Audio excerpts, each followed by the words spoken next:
Hello YouTube, we are back.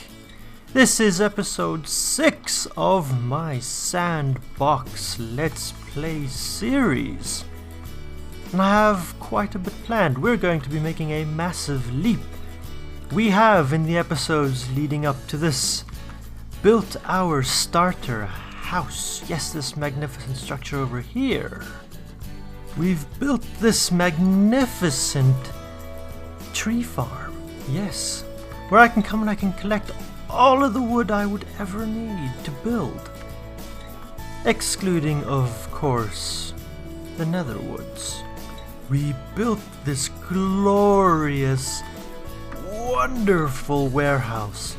Our storage facility. And, you know, I'm getting there, but I still have not managed to get anywhere near filling this entire thing up. And we've built this. Yes, we've also built this, our wonderful enchanting tower, our wizard tower. I've been making so much use of this. I have a diamond shovel now, an axe. My armor is looking very nice. Yes, we did this. We built our gravity-defying, magical, wonderful wizard tower. And it was in the last episode, my friends, that we built this, our Blaze XP farm. I've been making so much use of it, and this, in conjunction with our wizard's enchantment tower, has been fundamental in me progressing a little bit between episodes. I can come down here and I can whack them. It's great. I love having an infinite supply of XP. So, what does all of this mean? These 5 structures that I've built so far? Well, I think it means we've reached a landmark. We are no longer just surviving, because I now have a lot of food, thanks to having looting 3 on a sword again. Makes it really easy. I never have to worry about going hungry. We also have access to all of the tools we could ever need, and good tools, and thanks to having fortune, diamonds are fairly easy to come by these days. At the very least, large quantities thereof. So, I believe we've gotten to a very crucial landmark, my friends, though not one that I would quite describe as us thriving just yet. No, we're not thriving. We are not at a point where we can just run into our storage room, grab the resources we need and go and build something without having to do any prior preparation. No, because I have had to do some prior preparation for today's episode. And I think a very crucial step in getting to a point where we are thriving is having access and control over villagers. So my friends, that is what we are going to do in this episode. We are going to take our first step into dabbling with villagers. I would like to set up a villager breeder for ourselves today. Yes, and I figured here is not a bad place to do it. Why here? Well, it's very, very simple actually. It is far enough from the rest of what I'm building that I don't think the villager noises constantly in the background will annoy me. No, not just yet. However, it is close enough to the rest that what we are building that I think it will be, at least for the most part, within render distance. So my villagers will be breeding constantly. So, that is why I've chosen this area. That is why I rationalize this area. However, there are ulterior motives. It is also very close and has easy access to the ocean. And I think it will be a lot easier to put a villager in a boat, get them to the ocean, and then bring them down along this little river to right here. Before I bring my villagers here though, because I do not want to leave my villagers sitting in a boat for a dozen Minecraft days on end, because they're probably not going to survive that. We need to build the area for our villagers first. And to do that, I need to clear out some space. I need to do a little bit of terraforming, and I need to figure out what kind of layout I want. I do have some resources. I think this is going to be the majority of the resources that I will need. I think. I have my hoe, and I will need carrots and or potatoes, of which I have plenty back in my warehouse. But for now, I think we're ready to jump into a little time lapse and just watch me clear out this area. The time lapse is just as much for your entertainment's sake as it is for me to get a glimpse of what this area looks like in an aerial view. So, roll the time lapse, my friends. Roll it!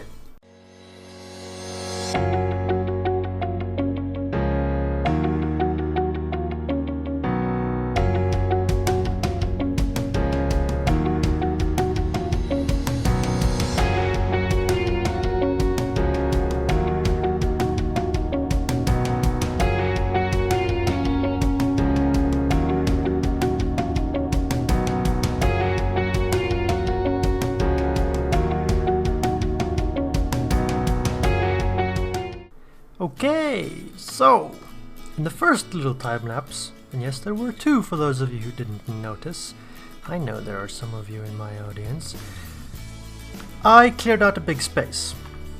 And then I went and I edited that time lapse through the replay mod, just compiled it and got all the views and everything correct, the angles. And then I noticed that what I thought was a really big space really wasn't that big of a space. So I came back and I made a second little time lapse in which I cut this hill back a significant amount, and I filled in what was a weird Minecraft terrain generation thing where it had this little crater here. I had initially wanted to implement that crater in a build somehow, somewhere, but for the life of me, in the making of this one, I could not think of anything that validated the keeping of that crater, so I covered it up. It is gone, never to be seen again. And now we have plenty of space. I'm convinced that this area will be a good spot. Now, although I do enjoy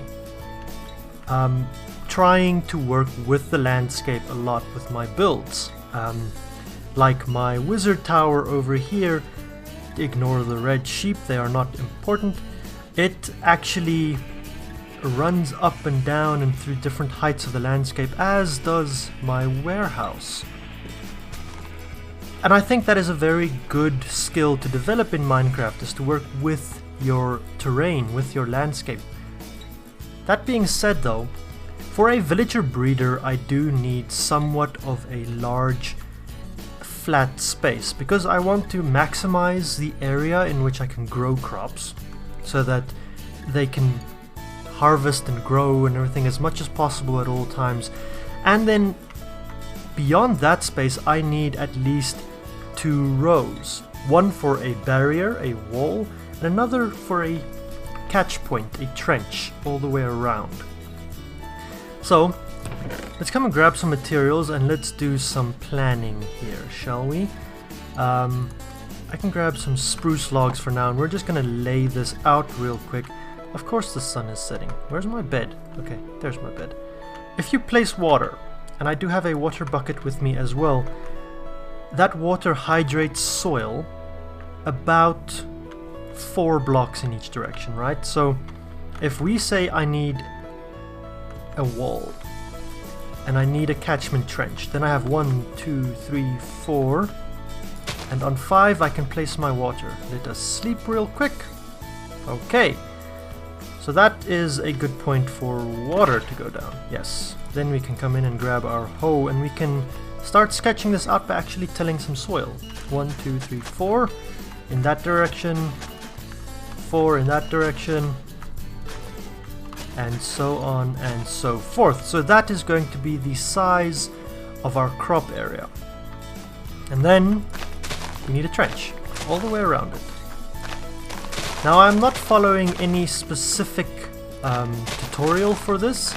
I have built a handful of villager breeders over the years, and I'm pretty sure I understand the basics of how they work, and since this is a single player world and I have no massive commercial exploits in the likes of a market district, I think even if this thing is not incredibly efficient, it will still be efficient enough for our purposes.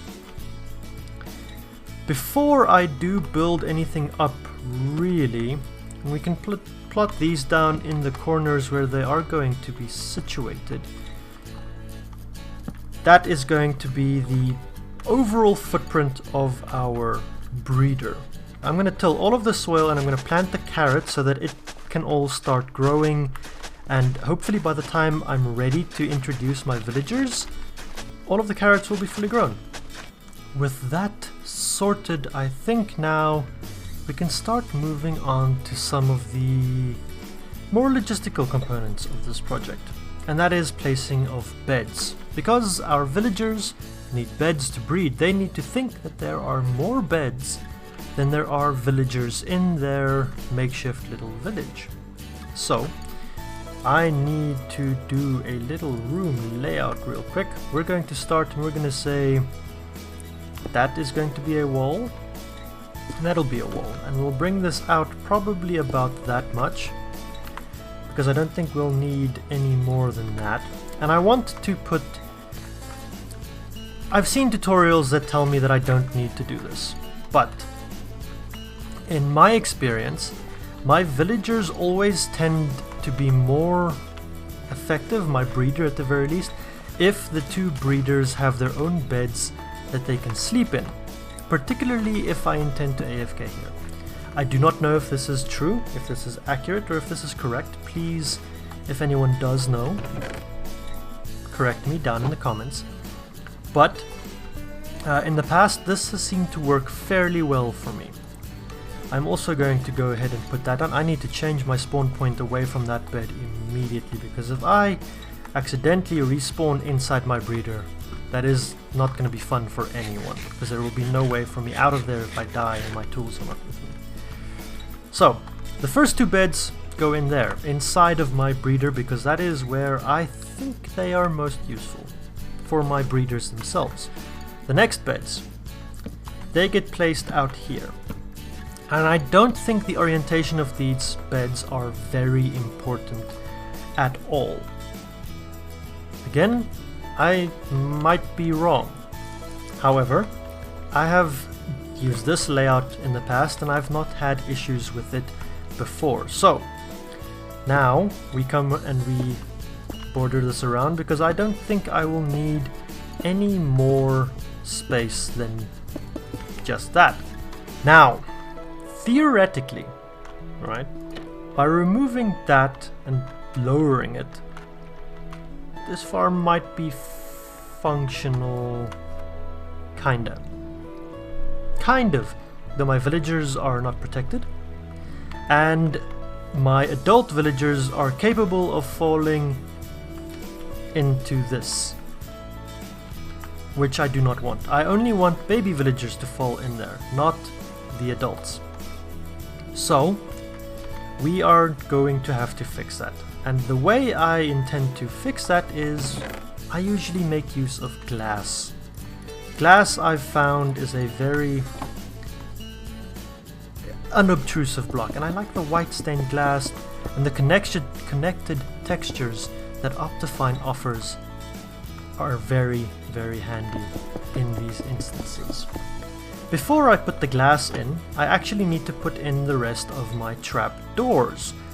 And I do need trap doors all the way around the perimeter of this thing, over the trench and open, so that my baby villagers think that they can in fact walk where this trench is. So we'll put trapdoors down and we'll open them like that. Okay, trapdoors all the way around. Now I can stack my glass up a row. And then comes the part where we need to start preventing our villagers from getting in there, our adult villagers from falling into the trench. So I'm also going to build up this section over here real quick.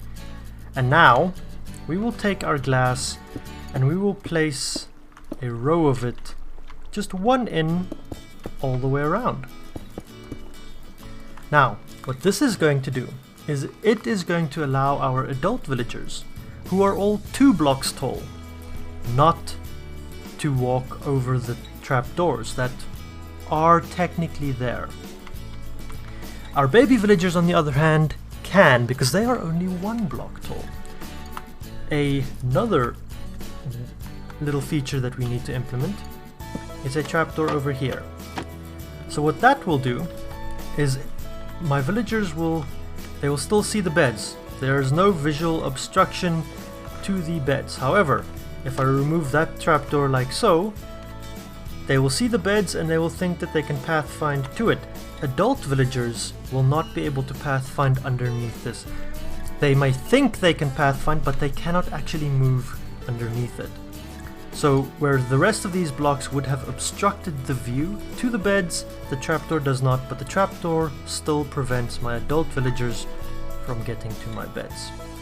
But because the farm is now technically functional, we can start considering some of the aesthetic elements of it. Chief and foremost, I think I want to bring some glass in, right here, along this line. And then we're probably going to be done with the glass blocks, I think. So, now that we're up here, I've gone and I've put in some beams. Yeah. I think that looks really nice. I also think that we can go ahead and give this thing a bit of a roof, a structure. Since none of these villagers will ever be able to get up here in any case, we might as well give it some beams running over the top. And I think, yeah, if we skip 2, that will look grand. Perfect.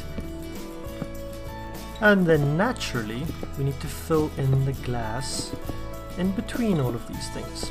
Yes, I do think so. Let us do that. I also think that it is not a bad idea to just fill in all of these gaps. Just in case, for whatever reason, there happens to be a mob that manages to spawn in here if I don't do my mob-proof lighting very well above this farm. No, I don't want anything getting in there. So, now nothing can get in there. I hope. I really do hope. Except for me, I can get in. Because this, it looks like a door, but it is not a door. It is in fact 2 trapdoors that I can crouch through and close, and no zombies can break those, I believe. I cannot crouch underneath this, though. That is a minor problem, seeing as I do need to get in there, momentarily at least. Come on. There we go. In we go. Right. So, what do I need to do? I need a slab, actually. That is actually what I need. So, just for the purposes of this, that I don't want my villagers getting on top of the bed, into this thing, getting stuck for whatever reason, or on top of this and jumping off. Because just walking off of a bed, they can't break blocks, but if they jump off of this thing, they can. So I don't want my villagers standing on there, nor do I want my baby villagers getting stuck inside of them. So, see, just like that. That was bad. Bad me. Bad elementalist. We're gonna do that. They can still access it and they can still see it, and the farmer can still use it for his occupation. But no one will be able to get in there. I hope. I will fix that in a little bit. On the inside though, now that we're here, I want to put in lighting, because all things need lighting. Particularly plants to grow, and I want this farm to be as efficient as possible, as much as possible. So we're just gonna put down a whole bunch of lanterns all over the place. That should be enough, but I have a lot, so I'm going to use a lot, and we're just gonna put down a lot. Yep, I'm saying a lot. I have replaced the bed that I've broken, and I've even replaced the carrot that I destroyed accidentally, so we can close that up. I'm done on the inside of that little section of the farm. We'll never have to go in there again. And yes, I know that's a lot of lanterns, but I really don't want anything in there that shouldn't be in there. so I'd rather have more than not enough. Now we can focus on the exterior. Yes, because I want this thing to look very, very good as well.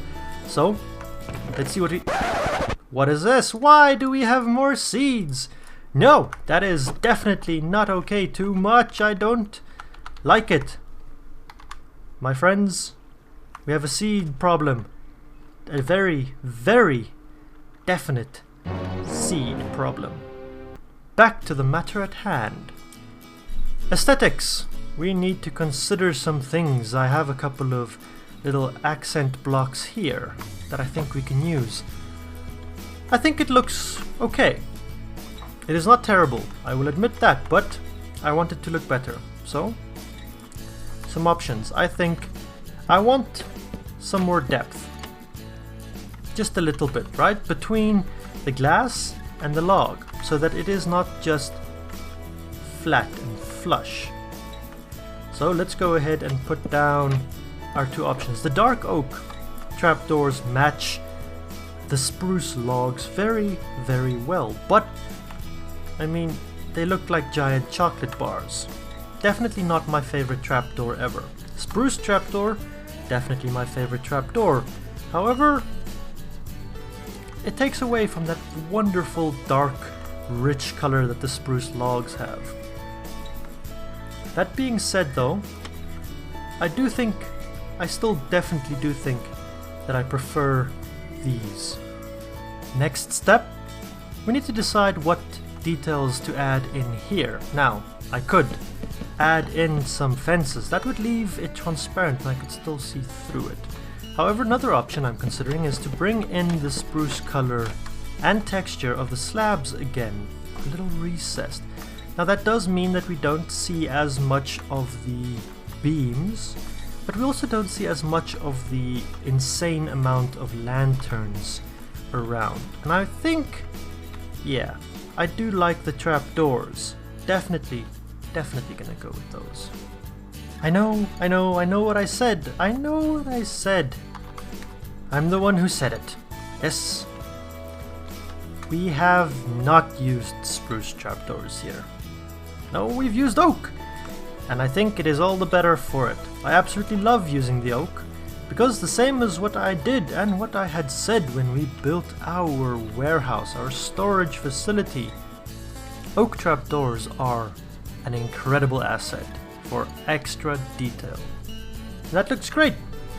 And I think this will look marvelous as well. However, it is the only oak we have used in the entire build so far. Not to worry, it will not remain that way for very long. We will change it. However, I am well into this video at this point, and I don't even have villagers in here yet. We still have to go and find them, bring them here, get them in there somehow, and then see if this thing works, all in the time of this video. So, I think that is a perfect opportunity, my friends, to jump into another little time-lapse of me building this thing, all the way to the final product. So, hold on to your seatbelts everyone and press that red record button.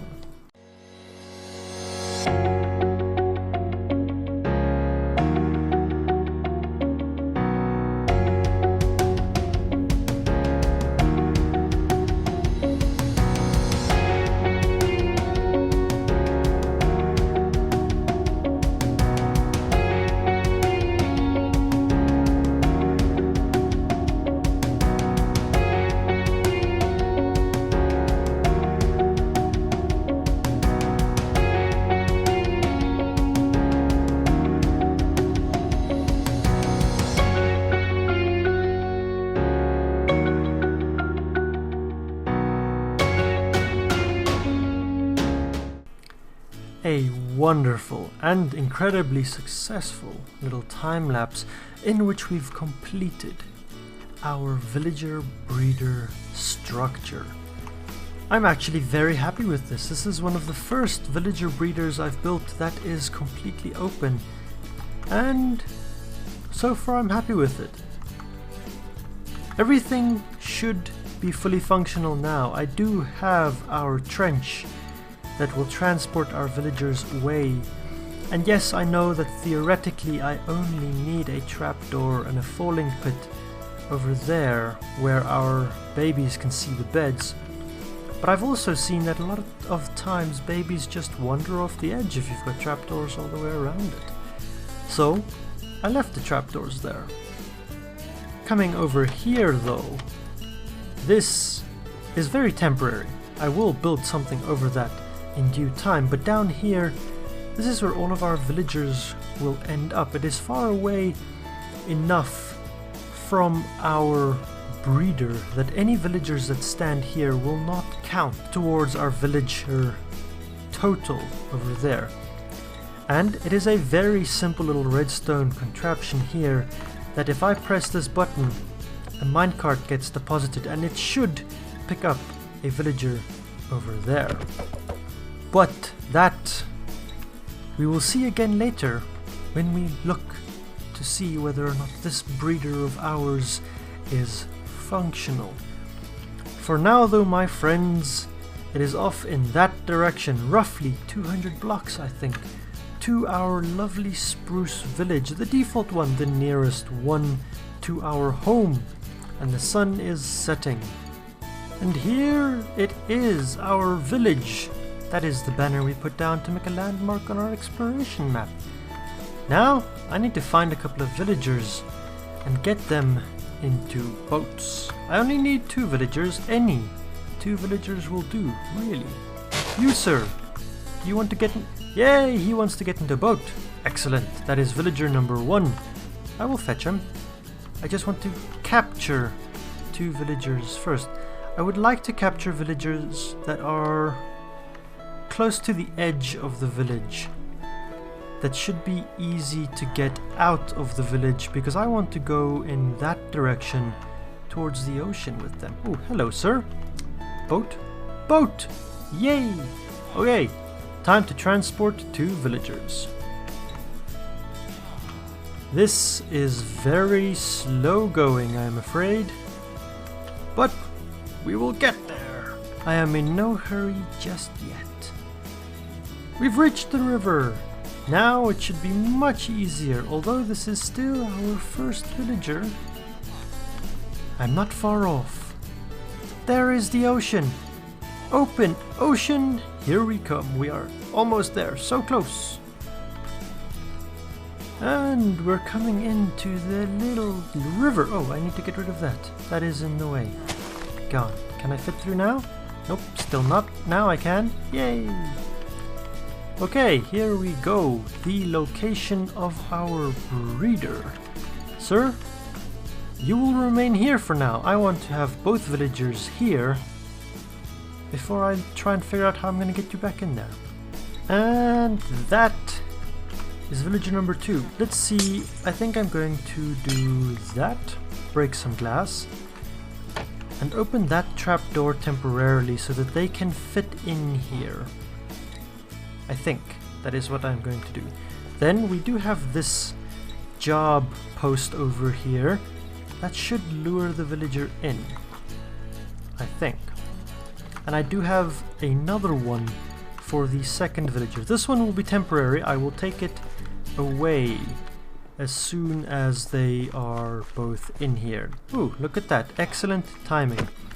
Go get yourself a bed. Go get yourself a bed. And the job. Where are you going? Where are you going? No, where are you going? No! No, no, no, no, no, no, no. You're not allowed to go back to your village. Your village is here. Your village is here. Boat. Get in the boat. Get in the boat. Okay, boat.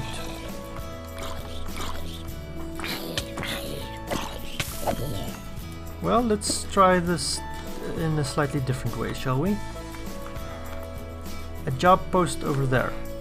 Let's try you. Will you accept the job?